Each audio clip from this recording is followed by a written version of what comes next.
In this breaking story, Donald Trump is not doing well as he just lost his favorite MAGA media station over this. That's right. This is a brutal public revolt, one that I doubt Trump will be able to move past anytime soon. Speaking of Donald Trump, maybe we should check in and see how he's doing. I'm sure he's really up and at 'em. As we've heard, he is the most healthy president we've ever had. And we don't know the difference between botanicals and synthetics, and all of these questions we're now going to be able to answer. 5 administrations have promised to act on this issue. The Biden administration promised to do this, and the proposal began during the Biden administration. It got mired down in the chaos and inertia and disorganization. And I want to thank President Trump, who made the promise during the 2020. I like how even as he's like zoning in and out, like drifting in and out of what appears to be like, I don't know, a diabetic coma or something, he still perks up when he hears his name. He's like a dog. And while Trump is just asleep, more and more Republicans are breaking ranks. You don't approve of the boat strikes, we got that. But are you okay with strangling Maduro's cash flow with an oil blockade? Well, you know, if you want to go to war with another country, our founding fathers anticipated that, and they said that it would be declared by Congress.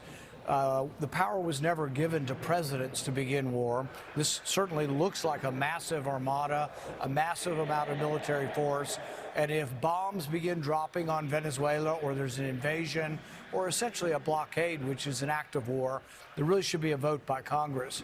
But you can't simply say, oh, we designate these people to be terrorists.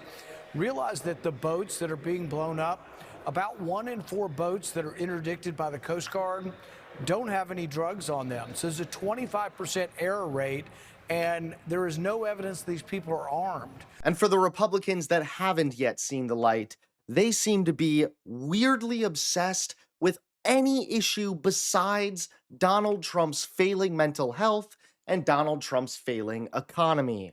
When millions of people will see their healthcare premiums skyrocket. And GOP leadership, with that deadline fast approaching, has decided to schedule 2 votes on anti-trans bills and precisely 0 votes on extending the Affordable Care Act tax credits. They would rather have us focus in and debate a misunderstood and vulnerable 1% of the population, instead of focusing in on the fact that they are raiding everyone's health care in order to pay for tax breaks for the wealthiest 1%. But something tells me Trump is waking up now. That's right, Trump just lost his favorite MAGA news station publicly. You have a president who fights for the law-abiding, hardworking people of our country, the ones who make this nation run, who make this nation work. And after just 1 year, we have achieved more than anyone could have imagined.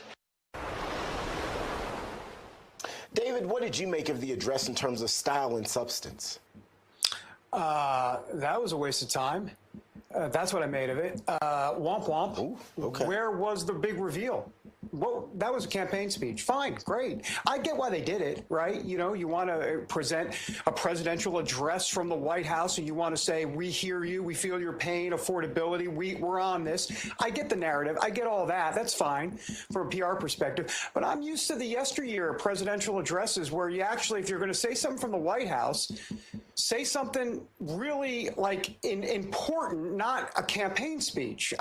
So to me, I didn't even understand what was going on. I knew that the minute I saw him in the diplomatic reception room, I said, okay, womp womp. This is not the Oval Office, because in the Oval Office, you've got obviously, you're going to make some sort of big announcement to the country.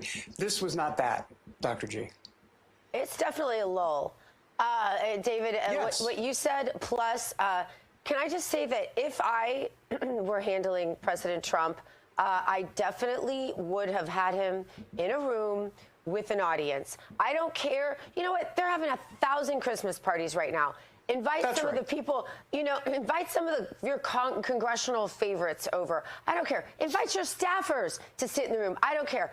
President Trump cannot do what he did last night. He cannot sit with no audience and stare at a blank screen and a teleprompter like we do every day. But that's just not where his energy is always off when he does it, and it just never comes across with his best assets. His best asset is his personality and his ability to relate to an audience. So you've got to show him that audience, though. Mentally, he just needs it, Terrence. No, agreed. Yeah, it was a miss. It's always good to see the president, but I was hoping for more. I'll just leave it there.